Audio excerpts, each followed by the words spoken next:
we go.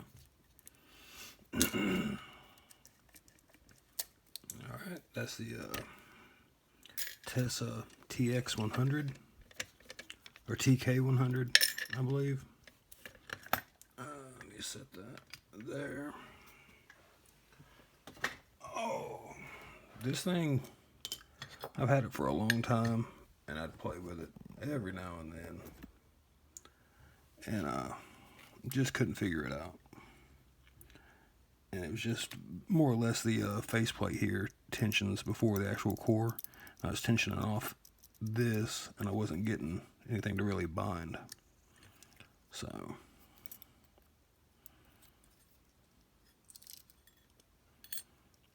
with this lock, the setup is very similar to a Dom IX series. 1, 2, 3, 4, 5. All right. But I just stuck it. I tried it out today and stuck it. Used a different tensioner, and all of a sudden it started getting clicks. So figured I'd go ahead and see if we can get it picked.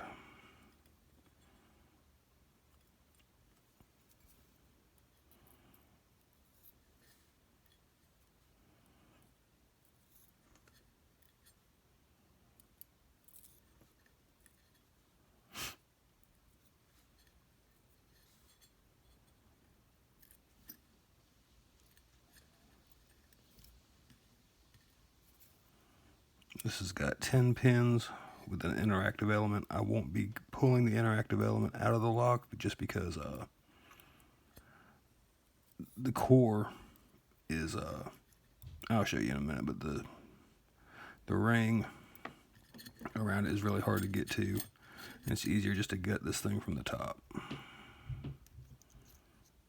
Alright, so there's pin 1.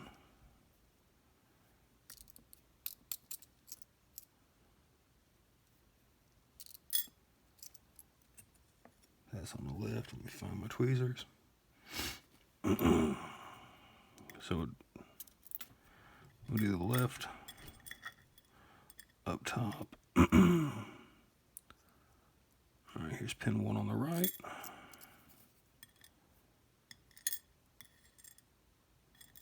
And this driver, both pin 1 on each side have a T-pin. Standard drivers there.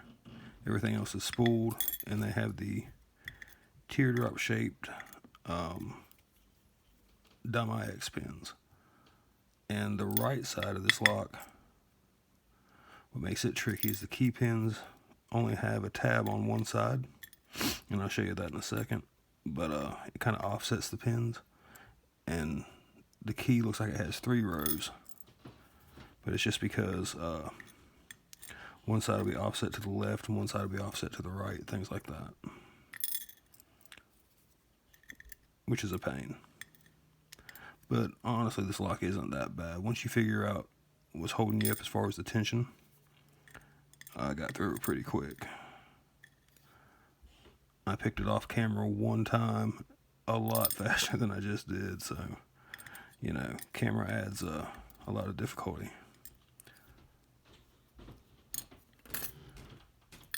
And there's the last pin. And I'll show you by tensioning the core that the interactive is still in there. You can see, find something to tension. Of course, I can't find one. Let's see.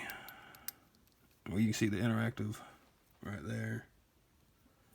You got the core tensioned. Hit the interactive.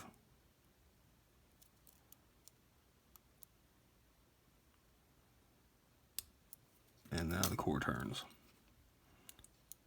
Now it's locked back up. So everything's in there. And again, I'll show you. See, like this is a one of the pins, and it's offset to the left. And there's others that are offset to the right, just on the right row. And if I can find a key, you can see looks like 3 rows but that's just offset left, left, right, right, and left. So that's the Tesa TK100. All right, thanks for watching.